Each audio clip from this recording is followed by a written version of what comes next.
ဖိုးတို့နဲ့တာယာကစိတ်မပါလက်မပါနဲ့ချင်းခန့်နေကြ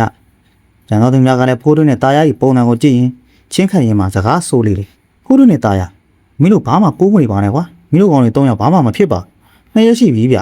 မင်းကောင်တွေကတပတ်လောက်ပြောင်းရင်လည်းပြောင်းနေတဲ့တဲ့ကောင်တွေပါကွာမဟုတ်သေးဘူးဗျဒီကောင်တွေကကျိုးလို့မပါပဲဘဲမှတိတ်သွားတတ်တာမဟုတ်ဘူးဖိုးတို့မှသူ့ချီလာသည့်ချင်းကိုခြေခွင်းမြေခတ်လိုက်ရင်မှစကားဆိုလိုက်ရတာယာမှအပေါ်မြောက်တက်သွားတော့ချင်းလုံးကိုကြည့်ရင်ဖိုးတို့၏စကားကိုထောက်ခံလိုက်လေဖိုးတို့ပြောတာဟုတ်တယ်ကွာဒီကောင်တွေကကျိုးလို့မပါပဲဘဲမှမသွားဘူးဒုက္ခတွေမှရောက်နေကြတာမသိပါဘူးဗျာပြအောင်ဖိုးတို့ငါတော့ချင်းဆက်မခတ်နိုင်ဘူးကွာဒီကောင်တွေနောက်ဆုံးသွားကြတာဘဲဟုတ်လဲအောင်တိုင်းကိုမေးကြည့်ပါကွာဒီကောင်တွေများသိမလားဖိုးတို့နဲ့တာယာကချင်းခန့်နေရမှာထွက်လာပြီးနောက်စလုံးလှည့်နေတော့အောင်တိုင်းတို့ပဲထွက်သွားလေတယ်သူတို့နှစ်ယောက်မမြင်နိုင်တော့မောင်ဘိုးတွေတို့၃ယောက်ကသူတို့နှစ်ယောက်အပြောနေလောက်ရက်ကိုသဘောကျကအနောက်မှာပြုံးစီစီနဲ့လိုက်လာပြီးဒါပဲကွာငါတို့ရဲ့ကိုဖိုးတွေနဲ့ကိုတာယာဆိုတာဒါပဲ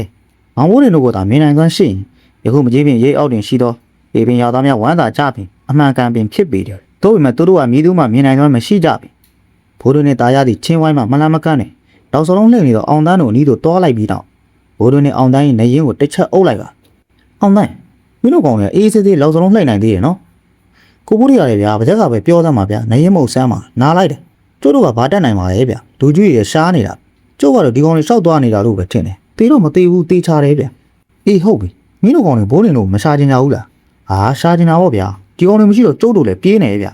အေးကောအဲ့ဒါဆိုဒီကောင်တွေနောက်ဆုံးဘဲကိုသွားတာဖြစ်နိုင်တယ်ဖိုးတို့ရဲ့အမေရအောင်တန်းတို့ဘက်ကတစ်ချက်စဉ်းစားလိုက်ပြီးကြော်လင်မစကားဆိုလာပြန်တယ်အဲ့ဒီနေ့ကအဲ့ကောင်တွေညောင်မင်းကိုတဲ့သွားသေးတယ်ထင်တယ်ဗျ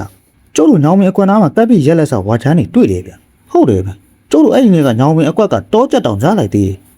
သူတို့ညောင်မင်းကွက်နားမှာကပ်ပြီးရက်နေတာတွေ့တယ်အောင်တန်းတို့ကသူတို့တွေ့ခဲ့တဲ့မြောက်ကိုပြောတော့ခါဒါရသည်ဖိုးဖေးကိုကြည့်လိုက်ပြီးဟုတ်တယ်ငါတို့ညောင်မင်းကွက်ကိုသွားမကြည့်ရသေးဘူးတို့သွားကြည့်ကြအေးသွားကြည့်ကြတာပေါ့ကွာဖိုးတို့နဲ့တာရထွက်သွားမိပြုတ်စီအောင်တန်းမှာစကားဆိုလေတယ်ကိုကြီးကျိုးလူလည်းလိုက်ခဲ့လို့ရအောင်ခုတော့မလိုက်နိုင်အောင်ကွာကိုကြီးကထုံများတာပြောပြီးတာရနဲ့တူအကြီးပင်ရဲမှထွက်သွားလေတယ်ကျန်တော့အောင်တန်းတို့ကတယောက်ကိုတယောက်ကြည့်ကဟိုးရင်တို့ကိုမြန်မြန်ပြန်တွေ့ပါသေးကွာဒီကောင်တွေမရှိရတအားပြေးနေပြီဒီကောင်တွေရှိရင်အခုချိန်တို့အော်ကျဲနဲ့ပြောဖို့ကောင်းပါအောင်တန်းကယခုလေးလေးနက်နက်စကားများပြောနေ၍သူဤဘေးတွင်ရှိသောမောင်မိုးတွေတော့မှကျင်းနဲ့နေပါလေတော့တယ်